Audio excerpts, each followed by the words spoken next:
time for our second guest of the day. Mohammed BinGhatti is the CEO and head of architecture at BinGhatti Holding. Mohammed is leading the company into his third generation with the ambition of creating a renaissance of property and business in the region. BinGhatti's position as CEO and head of architecture stems from his education as an architect and his background in business, enabling him to balance the creativity required to produce iconic designs while retaining the pragmatism necessary to build and grow a successful business. Welcome, Mohammed. Thank you very much, Lynette. Very insightful report and data, so very much enjoyed that. Thank you. So Mohammed, you will start your presentation sharing trends with us. Then we will have an opportunity to ask questions at the end of the webinar during our Q&A. Sure. So to give everyone a brief about BinGhatti as a company, for those who haven't dealt with us in the market, BinGhatti is a holding company based in the IFC. We operate in multiple sectors. So main three, we're a group of 6 companies, but the main 3 are real estate, of course. And then you've got hospitality, which is F&B outlets. So if you've been to Kappa Gahwa coffee shop in Dubai Mall, Mirdif City Center, the IFC, those are part of BinGhatti Hospitality. And then we're also into FMCG. So we've got one of the largest beverage manufacturing factories in the UAE, based in Abu Dhabi. Next slide, please. So when it comes to real estate, which is the largest arm of BinGhatti Holding, BinGhatti is focused, or what the BinGhatti is all about, a brand. And when I say brand, we're all about the experience that our customers feel when transacting with BinGhatti. For us, being a brand doesn't just mean slapping a logo onto a tower. Next slide, please. For us, being a brand means, you know, to really recognize what you're buying, what you're seeing when you experience it, you know, driving by. Very similar to what you experience when you're going to buy a beautiful Louis Vuitton bag from LV boutique in Dubai Mall. And I think you know, a lot of you might be familiar with this portrayed in our style of architecture. So orange, white, the iconic colors that we use, the style, and our focus was to create buildings that are recognizable without reading the name or the logo. Next slide, please. Many awards won by the competitions or the awards run by Dubai Land Department on an annual basis. So we were listed in Forbes Top 100 in the Arab world, multiple awards and recognitions from DLD. Next slide, please. Next slide, please. So talk a bit about track record. This is another thing that we're very proud of at BinGhatti. Track record is very important for us. You know, at BinGhatti, we try to focus on design, quality, and speedy delivery. And the way we control these 3 aspects is through the typical model of vertical integration. So if you saw the earlier slide, we put a list of the companies that are within the holding group. And what we've done as a developer is we've worked on a complete vertical integration that ensures that we control almost all the aspects of the supply chain in developing real estate. So we control the design, we control the construction, we control the sales, you know, as a developer. And that way we ensure that the quality is impeccable and immaculate. We also ensure that you're being delivered your property at a timely manner. And we ensure that the branding or design comes up to par when it comes to the BinGhatti standard. Next slide, please. So a few of the exciting projects that we're working on currently. BinGhatti Avenue on the left, that's in Al Jadaf, Dubai Healthcare City 2. And that is right next to the Marriott Hotel, Al Jadaf. So overlooking Dubai Creek and Zabil. BinGhatti Gateway in the middle, and that's also right next to BinGhatti Avenue. So a total of about 800 units there. And then Millennium BinGhatti Residences in Business Bay. This project is very exciting for us, especially since we've hit almost 80% construction milestone. and it's in a very iconic spot overlooking Burj Khalifa and the Dubai Canal. Next slide. A couple of completed projects, BinGhatti Stars. We've just completed handover of BinGhatti Stars, few units left. And again, these are all real pictures, the ones that you're seeing on the screen right now. So you can really see what we're focused on as a developer. We really like to work in our own niche in the market. We're a very boutique developer, and we like to provide something very different from what you see in the market in terms of quality, in terms of style, in terms of design. You really get a different experience when you're buying from BinGhatti. Next slide, please. Again, more completed projects. So BinGhatti Views, BinGhatti Gardens, and BinGhatti Horizons. These are all in Dubai Silicon Oasis. Next slide, please. You'll notice a lot of our buildings in Dubai Silicon Oasis. It's one of our favorite areas. So we've got about 20 buildings there. BinGhatti Vista, again, completed, BinGhatti Pearls and BinGhatti Diamonds.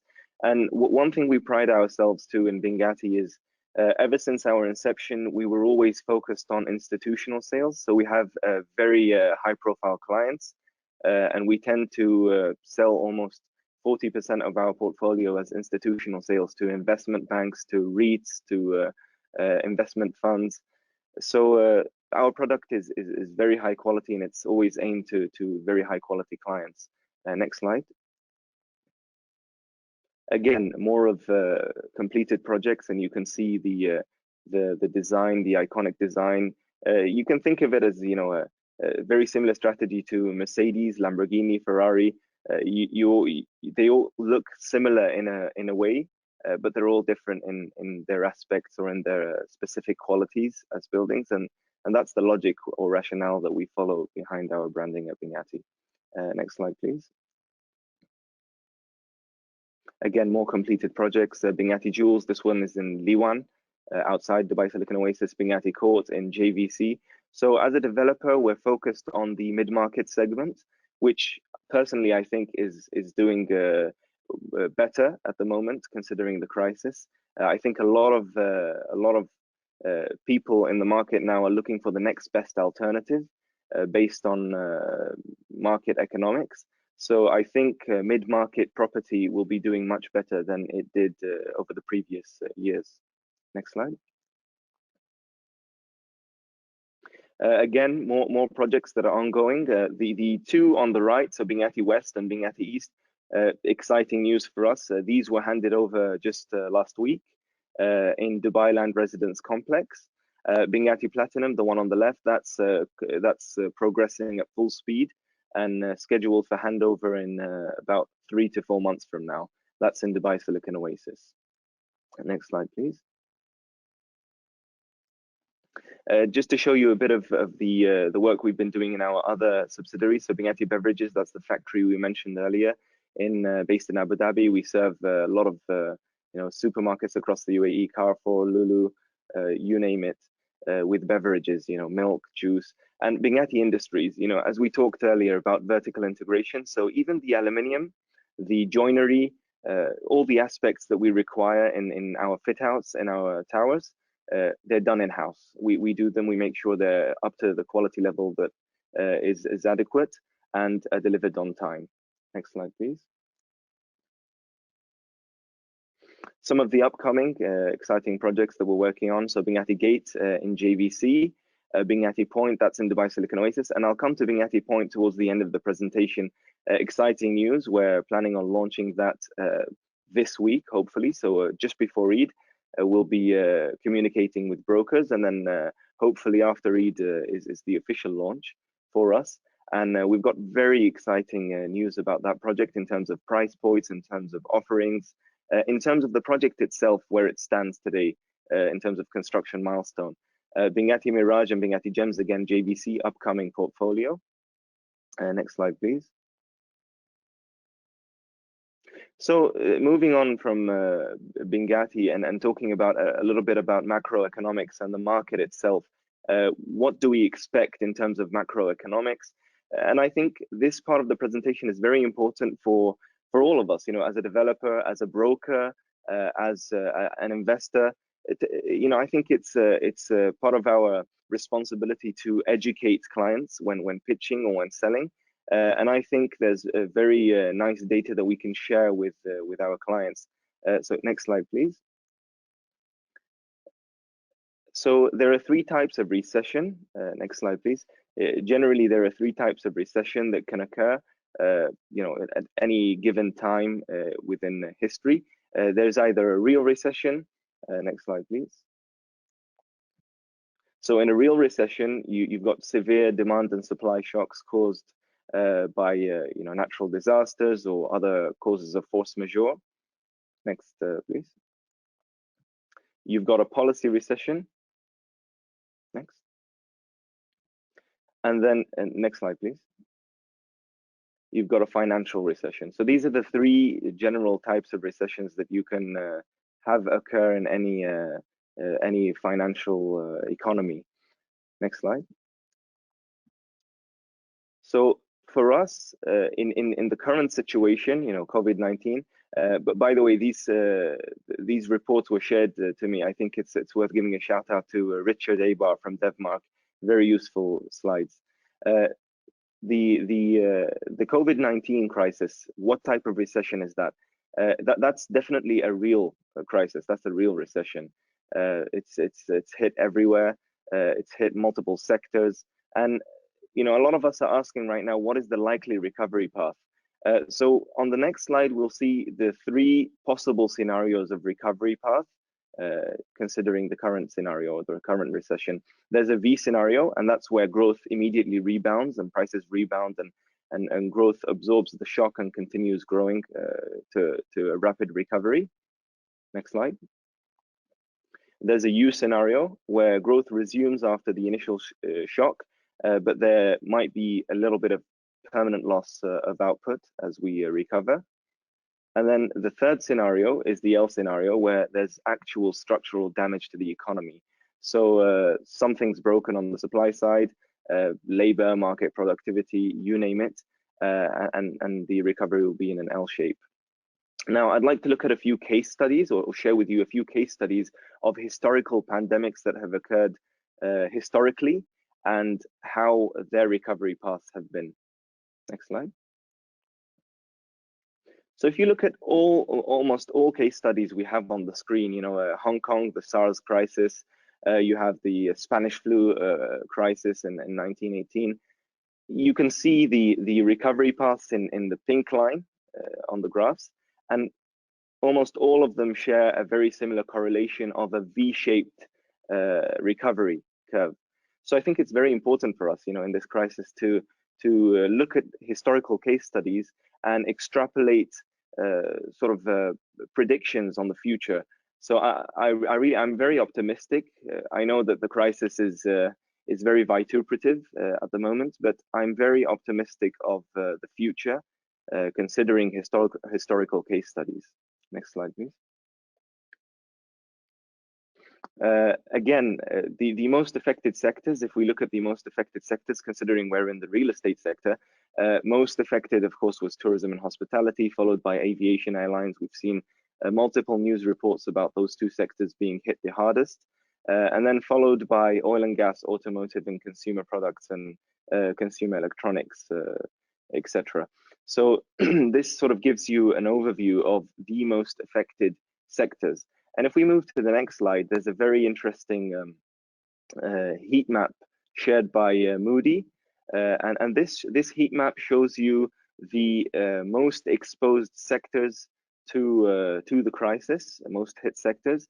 And if you look for real estate within the heat map, you'll see that it falls in the green category of low exposure. So it's on the lowest exposure within multiple sectors.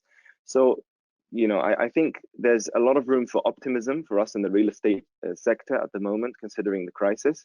I think a lot of people will direct their investment, or even end users will look at real estate considering this crisis, because if there's one thing this crisis has taught us, it's that nothing is safer than bricks and mortar as an investment.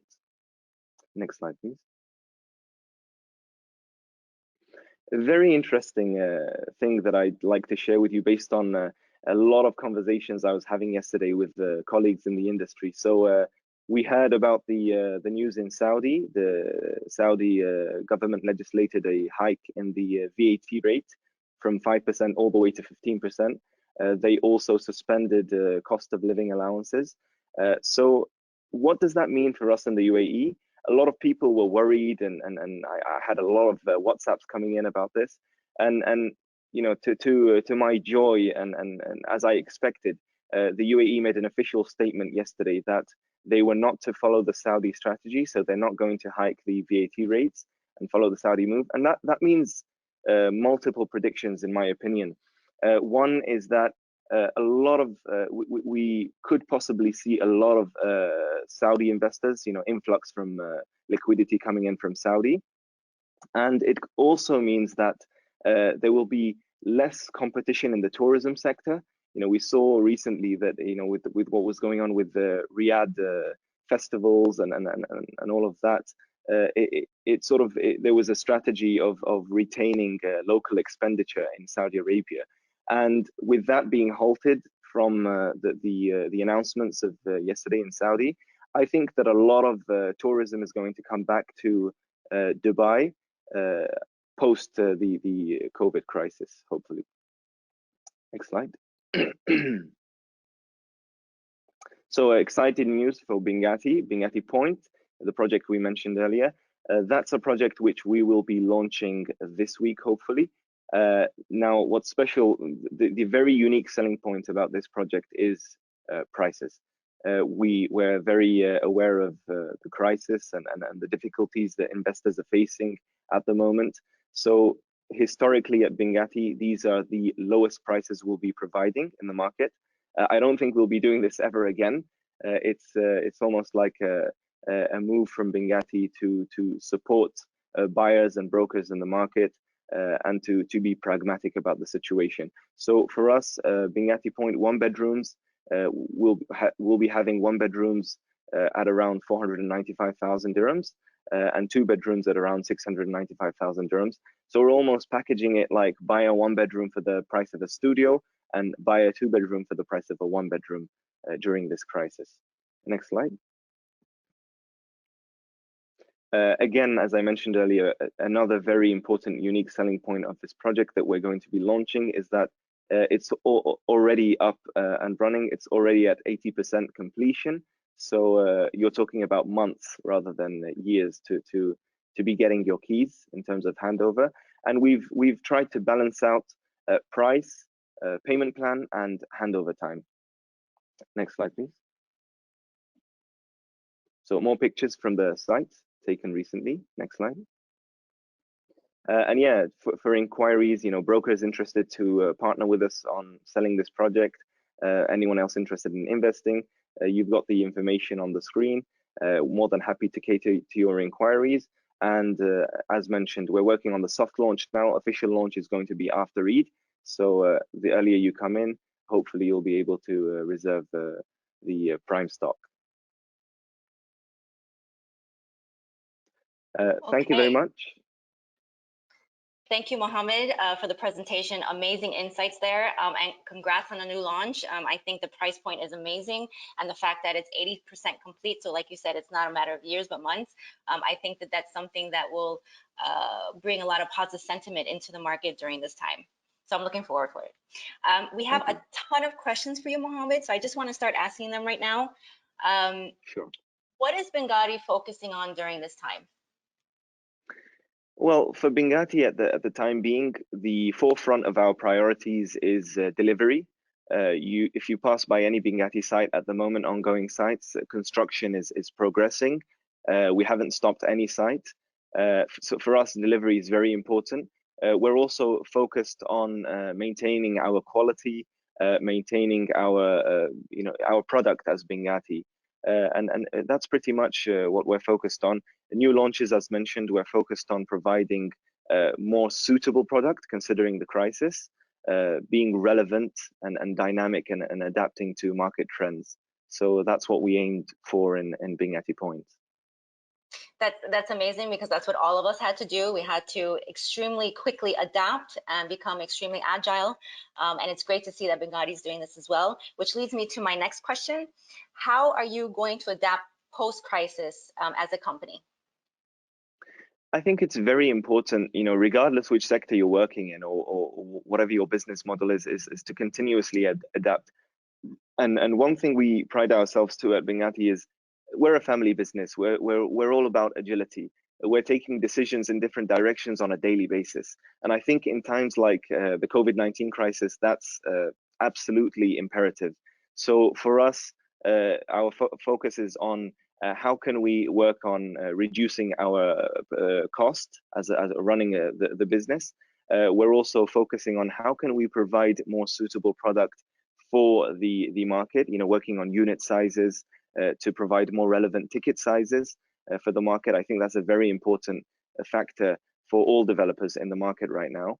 And providing product in areas that are considered luxury areas or luxury real estate, but at a completely different price point. We attempted that primarily in Millennium BinGhatti residences in Business Bay. That was our first attempt. And I think that's we're going to be looking at doing more of that as a developer or as a strategy moving forward. I've been reading articles from all over the world how developers have been adapting their projects that are under construction, and the architects are going, some of them, back to the drawing board and kind of reconfiguring the sizes of the units, adding more space for like an office area. Have you guys looked into doing any of that? Absolutely, we're continuously doing those exercises. So we have a complete department in BinGhatti, design units, that is continuously taking market feedback. We do surveys at every handover to see what feedback we get from buyers. What can we improve in terms of layouts, in terms of spatial arrangements? Funny thing that happened on a viewing the other day, which I was attending to personally. An investor who wanted to buy a complete tower. So he seemed quite upset about a small room which we had inserted between the two bedrooms, and he said, "What is this? It's a waste of space." So because he had read on the plan that it was office space, so I told him, "No, we've designed this in a way whereby you can utilize it as an office. You can utilize it as an additional room for any assistants that you have working with you." So we're really looking for innovative ways of how to increase the value of our real estate. And he actually totally bought the idea when I explained it to him. That's amazing. No, it really is. So now, from what you just discussed, I understand that you handed over a few buildings during the crisis. Can you explain how that process went? Yes. So thanks to our very talented and dedicated team, it was a smooth process. I can't say it wasn't challenging at certain areas, considering the financial situation of certain investors or buyers. But again, as a company, our strategy is always to be pragmatic. We talk to our clients. Communication is always open. So if there's a specific need from a certain client for a bit of an extended payment plan here, a bit of relief on certain aspects, we're always talking to our clients. The priority for us is to hand over the keys, get the client in the apartment, and be very pragmatic about the process. So yeah, a lot of clients taking handover, and I think part of that is people are being pragmatic too. It's rather than having your apartment stuck with a developer, you'd very much rather find a pragmatic solution, considering the crisis and taking handover of your real estate. Of course, of course. So how do you see the UAE real estate market after the crisis is over and we go back to our new normal? Yeah, definitely things won't be the same as they were before. Now, in terms of macroeconomics, as we mentioned earlier, I do expect a V-shaped curve in terms of recovery for multiple reasons. If we look at other factors such as government stimulus packages, that enhances liquidity. It takes time to fall into the pockets of the end of the supply chain, so end users or investors. But I think it eventually will find itself through. So it's definitely found itself, this liquidity has found itself into the banking sector. And the reason I think it will find itself into the pockets of investors and end users is because of the interest rate. The interest rate is at a historic low. And I think with a lot of the supply in the market being finished product at the moment, and the interest rate being at a historic low, I think a lot of people are going to go for mortgages to buy ready real estate. So that's one thing that I think will definitely happen in the market. Another thing is we might see a lot of influx of investors. Saudi was one I mentioned. Europe, I think, is going to be another one. I mean, if a lot of you have been watching the news recently and what was going on with the healthcare system and a lot of politics in Europe, I think a lot of interest from investors is going to come to the Middle East, to Dubai specifically, considering how the situation fell out in Europe during this crisis. People want safe investments. They want a very stable and potent healthcare system. And I think that a lot of investors are going to, as I mentioned earlier, choose real estate, international or local. The UAE dirham is pegged to the dollar. So a lot of investors who are looking to pour out cash at the moment are going to look at the Dubai real estate market because the dirham is pegged to the dollar. Yeah, I completely agree with you, Mohammed. Thank you so much. So Mohammed will be with us for the Q&A at the end of the presentation as well. If you have any questions for him, just ask them here in the questions box. We are all very conscious it's 12 o'clock, which is when we usually end our webinar, but we knew that this was going to go over today just because the content was super relevant, and we just wanted to present it to everyone here today. So what we're going to have next is my colleague Stuart is going to have a few questions for your customers who close on a property during this crisis, and then after that we will go into the Q&A. So I will now hand over to my colleague Stuart. Next ones are for Mohammed. Mohammed, what are your marketing strategies to attract buyers in this current situation? Yeah, good question. So for us, it's heavily digital now. We're focused on communicating with our clients on digital platforms. WhatsApp is a big one in the local community, as rudimentary as that communication form may be. Again, we're communicating through social media. Brokers, per se, brokers are a very big marketing communication tool at the moment. It's all about brokers because all of us need business at the moment, right now. As a developer, as a broker, everyone is hungry to work. So I think brokers is a primary one for us now. We've enhanced commission rates for the brokers, considering the market challenge for them right now, and we've even done that for our internal staff too, to incentivize everyone to give us their 110%. That's really good to hear. Really good, especially for our clients to hear. Next question, can you provide a quick view on the retail market? We understand that you have your Kapagawa shops. Can you just give us like a quick overview? Yeah, a good question again. Retail market definitely took a bigger hit than real estate. A lot of our outlets are still non-operational due to their locations. So the retail market, in comparison with the real estate market, is not doing as well. A lot of retailers are complaining about rentals and about relief packages from landlords. So I think if you were to choose between the two sectors, I definitely go for real estate. However, having said that, if you're able to adapt in the retail market, move a lot of your sales strategies to online, to digital, you're able to generate sales. There are a few exceptions and anomalies. So we do have outlets that are open right now, drive-throughs, and they're doing exceptionally well because a lot of the competition has closed down. So there are anomalies, but overall, as a sector, I think the most painful hit came to the real estate market, the retail market. Thank you, Mohammed, and thank you, Hiba.